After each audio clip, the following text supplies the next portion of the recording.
IFFKയിൽ പ്രദർശനത്തിനായി തിരഞ്ഞെടുത്ത 19 സിനിമകൾക്ക് കേന്ദ്ര സർക്കാരിന്റെ സെൻസർ ഇളവ് ലഭിക്കാത്തതിനെ തുടർന്നുണ്ടായ പ്രതിസന്ധിയിൽ ശക്തമായ നിലപാടുമായി സംസ്ഥാന സർക്കാർ മുൻ നിശ്ചയിച്ച പ്രകാരം മുഴുവൻ സിനിമകളും പ്രദർശിപ്പിക്കണമെന്ന് മന്ത്രി സജി ചെറിയാൻ ചലച്ചിത്ര അക്കാദമിക്ക് നിർദ്ദേശം നൽകി.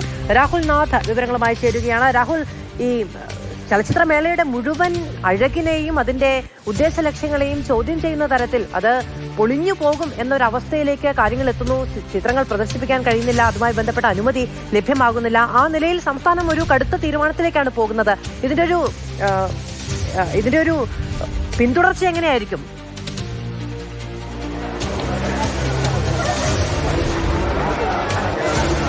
അതുതന്നെയാണ്, ഇത് എങ്ങനെ മുന്നോട്ട് പോകുമെന്നുള്ളത് തന്നെയാണ് ഏറ്റവും പ്രധാനപ്പെട്ട ചോദ്യം. കാരണം ഇനിയും മേളകൾ നടത്തുമ്പോൾ ഇത്തരത്തിലുള്ള കാര്യങ്ങൾ ഉണ്ടാകുമോ എന്ന് ചോദിക്കുമ്പോൾ അത് വലിയ ആശങ്കയായിട്ട് തന്നെയാണ് നിലനിൽക്കുന്നത്. പക്ഷേ ആ ആശങ്കയിൽ, ആ സന്നിഗ്ധാവസ്ഥയിൽ ഇങ്ങനെ മുന്നോട്ട് പോകാൻ കഴിയില്ല എന്ന് ചലച്ചിത്ര അക്കാദമി ഉറപ്പിക്കുകയാണ്. കാരണം മണിക്കൂറുകളാണ് ഈ പ്രതിസന്ധി പരിഹരിക്കാൻ കഴിയും.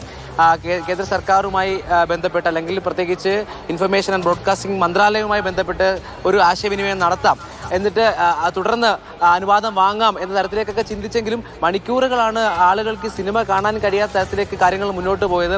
ആ ഘട്ടത്തിൽ ഗോവയിലും കൽക്കട്ടയിലും നടന്ന ഈ ചലച്ചിത്രമേളകളിൽ ആ സർക്കാരുകളെടുത്ത നിലപാടുകളും പലരും ചൂണ്ടിക്കാട്ടുന്നുണ്ടായിരുന്നു. സർക്കാരാണ് തീരുമാനമെടുക്കേണ്ടത്, പന്ത് സർക്കാരിൻ്റെ കോർട്ടിലാണ്, സർക്കാരാണ് തീരുമാനിക്കേണ്ടത് സിനിമകൾ കാണിക്കണമോ വേണ്ടയോ എന്ന്.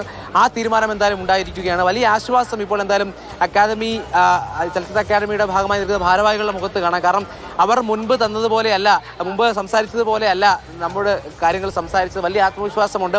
ആ ആത്മവിശ്വാസത്തിലാണ് ഞങ്ങൾ ഈ വിവാദങ്ങളിലേക്കൊന്നും പോകുന്നില്ല. കേന്ദ്ര സർക്കാരിന്റെ തീരുമാനം ഇനി എന്തായാലും സർക്കാരിന്റെ പിന്തുണ ഞങ്ങൾക്കുണ്ട്. ഞങ്ങൾ സിനിമ പ്രദർശിപ്പിക്കാൻ പോവുകയാണ്. റീഷെഡ്യൂളിംഗ് മാത്രമാണ് ഇനിയൊരു പ്രതിസന്ധിയായി മുന്നിലുള്ളത്, അതും പരിഹരിക്കുമെന്ന് പറയുന്നു. അപ്പോൾ എന്തായാലും വിവാദത്തിന് താൽക്കാലികമായ ശമനം ഉണ്ടായിരിക്കുകയാണ്.